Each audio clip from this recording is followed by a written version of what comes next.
성경 봉독을 먼저 할까요? 직접 하시겠어요? 중간중간에? 네, 그러세요. 급히 나오다 보니 안경을 빠뜨리고 나온 거예요.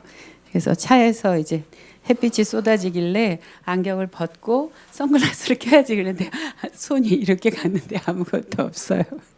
그래서 작은 글씨 잘 못 읽어서 돋보기 들고 나왔어요. 돋보기 들고 제게 주어진 시간이 15분입니다. 15분을 최대한 맞추려고 어떻게 해야 되지? 굉장히 부담되더라고요. 찬양 중간중간에 제가 두런두런 얘기 나누는 것하고는 이렇게 딱 떼어서 시간을 주시니까 좀 부담스러웠고, 그리고 또 제가 집 얘기, 저희 아이들 얘기, 막 제 주변 얘기 두런두런 하는 것하고는 다르게 간증을 한다고 하니까 좀 부끄럽기도 하고 감추고 싶은 그런 부끄러운 것들이 있잖아요. 껍데기만 보면 모르는. 근데 그걸 드러내놓고 하려고 하다 보니까 이게 좀 부담스러운데 하고 기도했는데 하나님께서 내 사랑을 얘기해 다오라는 마음을 주시고 그래서 평안을 얻을 수 있었습니다. 넘어가지 않으려고 원고지를 이렇게 준비를 해왔어요. 그래서 줄줄 읽을 테니까 잘 들어주시기 바랍니다. 먼저 사도행전 16장 31절에서 34절 말씀을 한번 우리가 읽을까요? 시작. 이르되 주 예수를 믿으라. 그리하면 너와 내 집이 주의 말씀을 그 사람과 그 집에 있는 모든 사람에게 전하더라.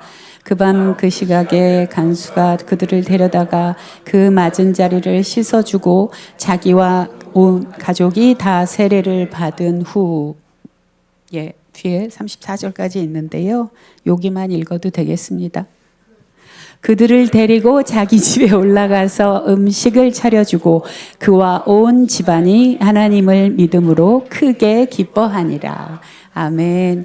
이 성경 구절을 보시면 무슨 내용을 간증을 하려고 하는지 대충 짐작이 되실 겁니다. 읽을게요. 대학 입시를 앞두고 성대 결절로 절망하고 있을 때 친구의 전도로 유년 시절 이후 다시 교회에 나가게 되고 물과 성령으로 거듭나는 개인적인 구원을 체험하게 됩니다. 저의 20대 대부분은 집, 교회, 학교, 선교지가 전부였고 삶을 주님께 온전히 드리기를 원하는 심장 뜨거운 헌신의 시간들이었습니다. 제가 다녔던 경희대 캠퍼스에 꽃이 피는지 지는지 몰랐을 정도였습니다. 하나님과 만난 뜨거운 첫사랑이었습니다. 그때의 간절한 기도에 응답해 주셔서 위의 말씀대로 저의 가족들 모두 교회에 출석을 하게 되고 지금까지 하나님께서 먹이시고 입히시는 은혜 안에 살면서 저마다의 부르심대로 믿음 안에서 살아가고 있습니다. 이때는 특별히 어린아이 신앙이었던 제게 갖가지 기적들을 통해 하나님의 살아계심을 믿게 해 주셨습니다. 성가대의 솔리스트로 만난 권용만 형제와 결혼을 하고 남들에 비해 늦은 유학을 가게 됩니다. 계시록 2장 10절에 죽도록 충성하여라. 그리하면 내가 생명의 면류관을 너에게 주겠다라는 말씀이 있습니다. 그 말씀을 읽고 밀라노 유학 시절엔 성령의 충만을 경험하고 기도로 교회의 부흥에 동참시켜 주시고 갖가지 응답과 은사들을 부어주시는 것을 경험하면서 그야말로 가난하고 힘겨웠던 유학 생활을 은혜로 감동으로 채워주셨습니다. 특별히 이때에 로렌스 수사의 기록인 하나님의 음성을 듣는 방법이란 소책자를 읽은 후 충격을 받아 장님 문고리 잡는 식의 신앙생활이 아닌 그분과의 친밀한 대화로 인생을 바르게 인도받으며 살아가고 싶다라는 소원을 품고 기도하게 됩니다. 책을 읽은 후 어느 날 문득 식탁 앞에서 주님, 지금 같은 시간에 주님은 뭘 하고 계시나요? 라고 마음으로 툭 질문을 던졌더니 너무나 선명하게 또 지체하지 않으시고 네가 내게 말 걸어오길 기다리고 있지라는 마음에서 들려오는 하나님의 음성을 분명하게 듣게 되었습니다. 이후 제 대부분의 기도는 일방적인 기도에서 벗어나 성령 하나님께 묻고 그분의 친절하신 답을 듣는 것으로 점차 바뀌어 갔습니다. 그렇게 밀라노에서의 시간들을 기쁘게 마무리한 후 하나님을 향한 새로운 열망을 품고 귀국을 하고 일산에 있는 대형 교회에서 마침내 원하고 그리던 사역을 시작하게 되었습니다. 쉽지는 않았습니다. 남편은 독일로 나머지 연주 일정을 채우기 위해서 옮겨갔고 저 혼자 두 딸과 먼저 함께 시부모님 댁에 얹혀 지내야 했습니다. 다시 돌아와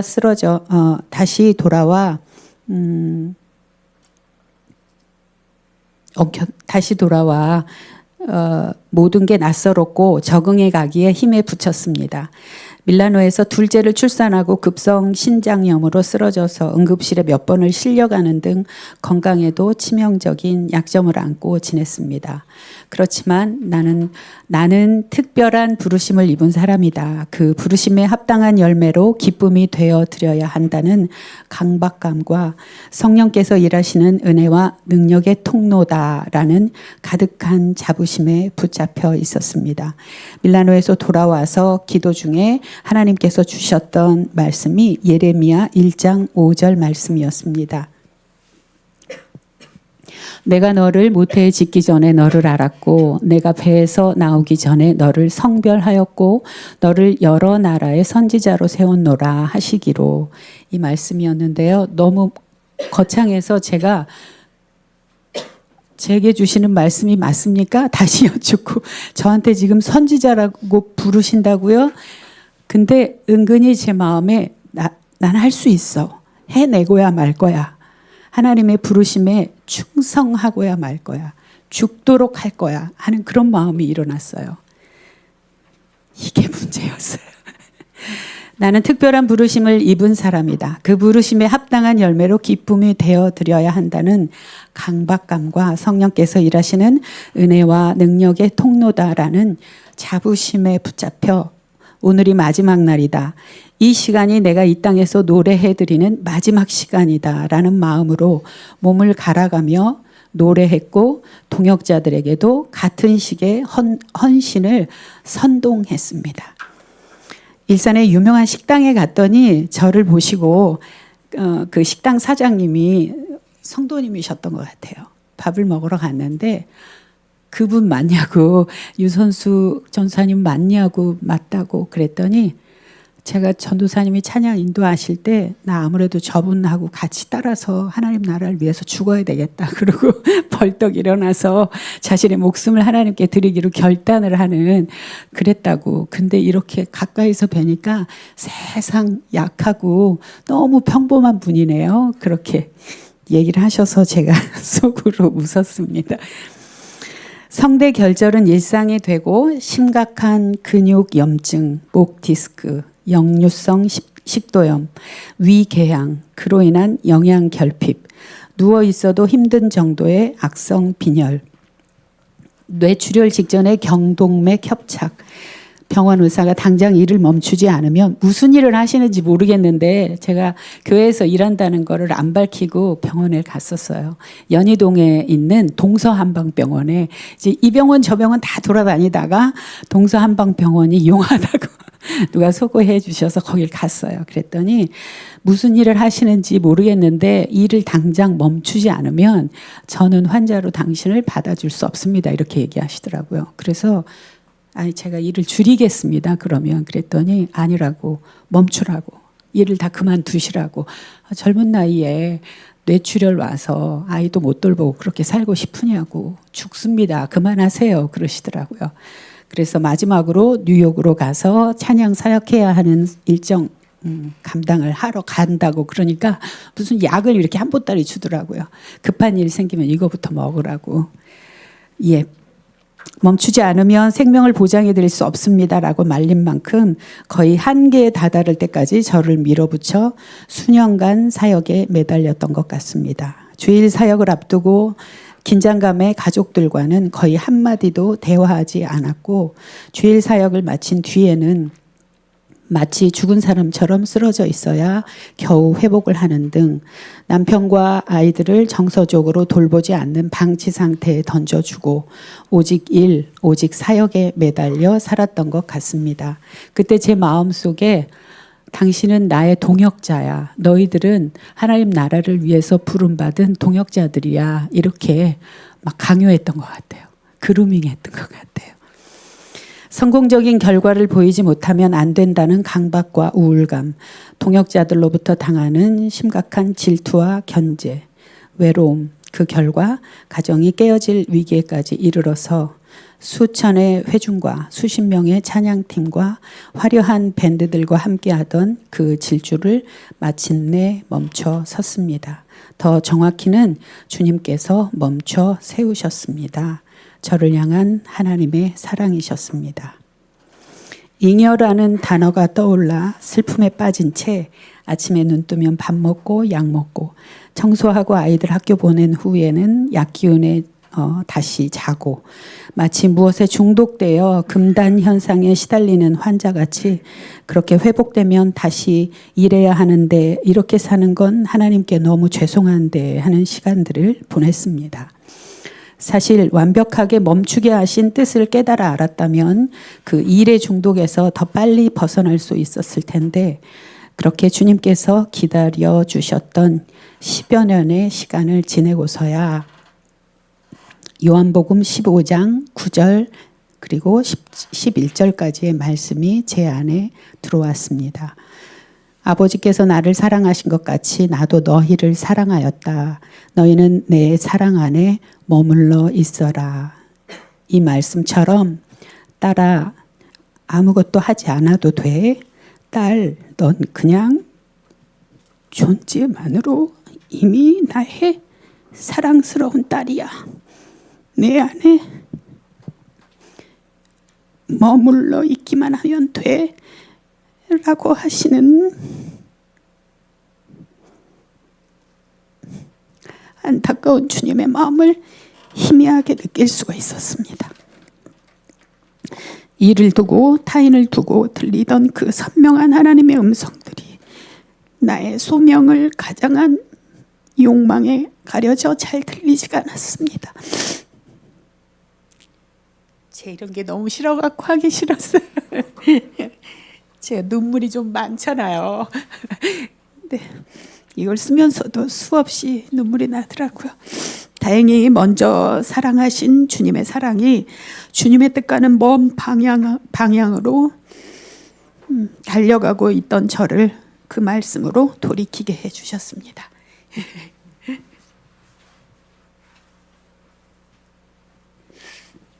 저를 향한 가슴 아픈 하나님의 사랑이셨습니다.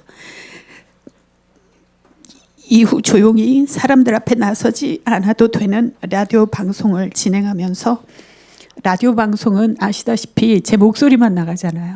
한 10여 년을 원고 쓰고 정리하고 읽고 또 쓰고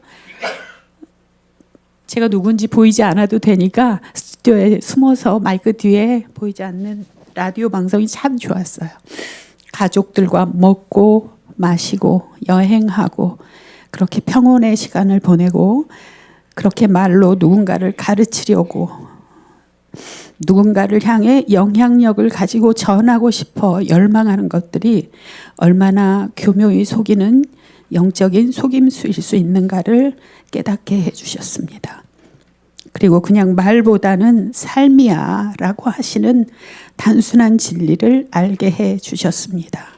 심지어 자녀들에게도 가르치지 말고 그냥 그렇게 살아. 그러면 언젠가 너의 자녀들도 따라 살게 돼라고 설득하시는 것 같았습니다.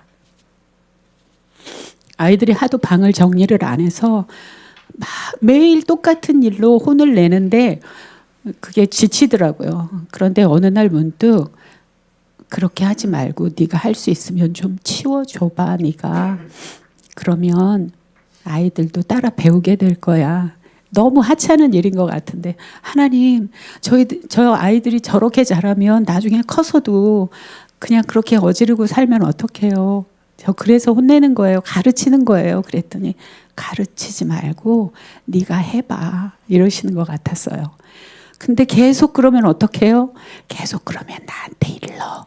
내가 너희 딸들을 가르칠게. 네가 하지 마. 이런 마음을 주시는 거예요. 그래서 그렇게 기도하기 시작했더니 어느덧 아이들이 정리를 하고 있더라고요. 그런 식의 스토리들이 쭉 이어졌습니다. 3년 전 작고 소박한 공동체, 화려하지 않은 이곳에 오게 하셨습니다. 결절로 시원찮은 목소리를 가진 상태에서 노래 부르기가 조심스럽던 제게 대학에 합격시켜주세요. 평생 주님을 찬양하는 사람으로 살겠습니다. 했던 그 약속을 지키게 해주시려고 이 따뜻하고 보배로운 공동체를 만나게 해주셨습니다.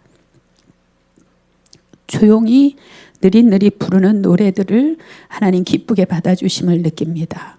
제게 은혜를 부어주시고 감동을 먼저 주십니다. 저를 향하신 완벽한 사랑이십니다. 신의 성품에 참여하기 위해 하나님과 세상의 미디에이터가 되자는 비전을 품은 이 작은 무리를 통해 하나님께서 어떻게 일해 가실런지 모르겠습니다. 그러나 평안합니다. 이루어 가실 일들에 대해 기대하고 기도합니다. 성령 하나님께서 일하실 것입니다. 아멘. 마지막으로 요한복음 15장 이 말씀 더 읽고 마무리하려고 합니다. 아버지께서 나를 사랑하신 것 같이 나도 너희를 사랑하였다. 너희는 내 사랑 안에 머물러 있어라. 아멘. 마무리하고 찬양 함께 했으면 좋겠습니다. 오 신실하신 주, 이 찬양 생각났어요. 함께 하나님께서 이제 이후에 제 삶에 어떤 스케줄을 가지고 이끌어 가실지 모르겠습니다. 그렇지만 지금까지 그렇게 사랑해 오셨던 하나님께서 저를 완벽하신 사랑으로 앞으로도 이끌고 가실 것을 믿습니다. 우리 사랑하는 성도님들이 저마다 제가 최근에 어떤 권사님과 통화를 하면서 그 권사님이 이런 고백을 하시는 걸 들었어요. 전도사님, 성령님, 아침에 눈을 뜨면 성령님 저를 완벽하게 주관해 주시고 이끌어 가 주실 수 있으세요? 이렇게 기도를 하신다고. 그래서 제가 너무 잘하고 계십니다. 포기하지 않고 성령님께 붙들려서 물론 넘어지고 실수하죠. 그런데 성령님 붙들어 주세요 하는 그 기도가 멈추지 않는 이상 우리가 할 수 있는 노력이라고는 그 기도하는 그것, 하나님께 의지하고 하나님께 부탁드리는 그것만 하면 아까도 말씀드린 대로 목을 끌고서라도 영원한 나라에 마침내 이르게 하실 것을 믿습니다. 실수하지 않으시는 하나님, 그리고 완벽하신 하나님께서 내 안에 사명이라고 비전이라고 생각해서 내려놓지 못하는 그 욕망, 야망까지도 하나님은 내려놓게 하실 때가 있다는 사실을 고백해 드립니다. 믿어 드립니다. 그리고 또 한 가지, 아브라함이 약속으로 아들을 주시더니 도중에 중간에 도로 그 아들을 내놓으라고 하시잖아요. 저 같으면 아마 믿을 수 없어서 하나님이 제게 주신 약속이잖아요 라고 주장했을 것 같습니다. 그런데 그조차도 하나님의 시간에 내려놓게 하시는 하나님의 계획을 완벽하게 믿어드렸던 아브라함이기 때문에 믿음의 조상이 되셨던 것 같습니다. 앞으로 제게 주셨던 어떤 비전, 어떤 소망도 하나님 안에서 그분의 계획 안에서 멈춰 그러면 네 하고 내어 놓아도록 그러면 네 할 수 있었으면 좋겠습니다. 그러지 못하는 제 안의 욕망이 다시 꿈틀거릴 때 정신 차려 하는 옆에 동역자가 꼭 있어주기를 바랍니다. 최근에 한 연예인 가수가 자기가 유명해지면서 가장 두려운 것이 연예인병 걸리는 거였대요. 그래서 옆에 스태프들한테 내가 연예인병 걸린 짓을 하거든. 그 자매 말로, 그 아가씨 말로 내 뺨따기를 날려줘야 돼. 알았지? 그렇게 스태프들한테 부탁을 했대요.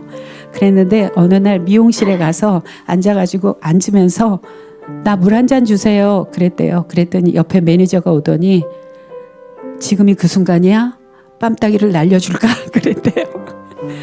스스로는 몰라요. 스스로는 달려가고 미친 듯이 이것이 하나님 주신 약속이고 비전이고 이루어 드려야 할 충성의 결과를 하나님 보실 거야. 원하실 거야. 라고 달려가면 안 보여요. 보이지가 않아요. 그런데 그때 옆에서 지금이야? 너의 뺨따구가 지금이야? 이렇게 서로 지금이야 라고 말해줄 수 있는 은혜로 함께 동역하는 동역자들이 옆에 계셔서 고맙습니다. 아멘. 서로 기도하면서 달려갈 수 있으면 좋겠습니다. 하나님 한 번도 나를 하나님 한 번도 나를 실망시킨 적 없으시고 언제나 공평과 은혜로 나를 지키셨네. 지나온 모든 세월들 지나온 모든 세월들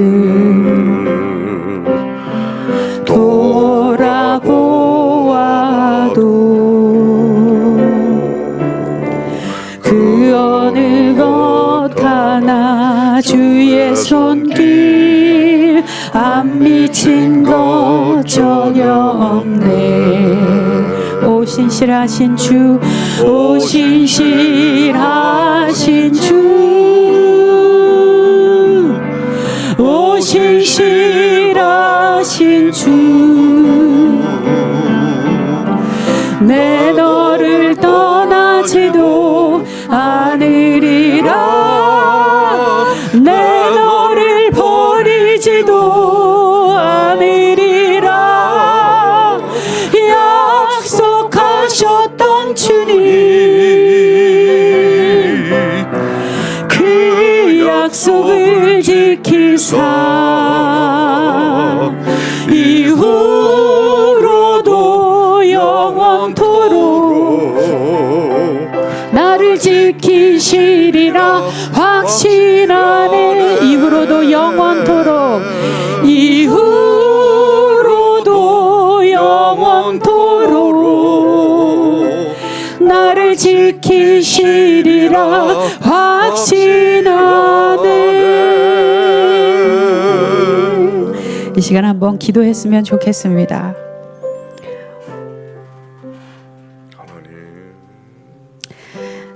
살아내는 작은 무리, 말씀을 가르쳐서 잘 듣기만 하고 흘려보내는 작은 무리가 아니라 하나님 안에서 가난한 소년의 보잘것없는 도시락 속 물고기 그리고 마른 빵같이 주님께서 직접 일해 주시고 우리는 그 길을 착하게 따라 살아가길 원합니다.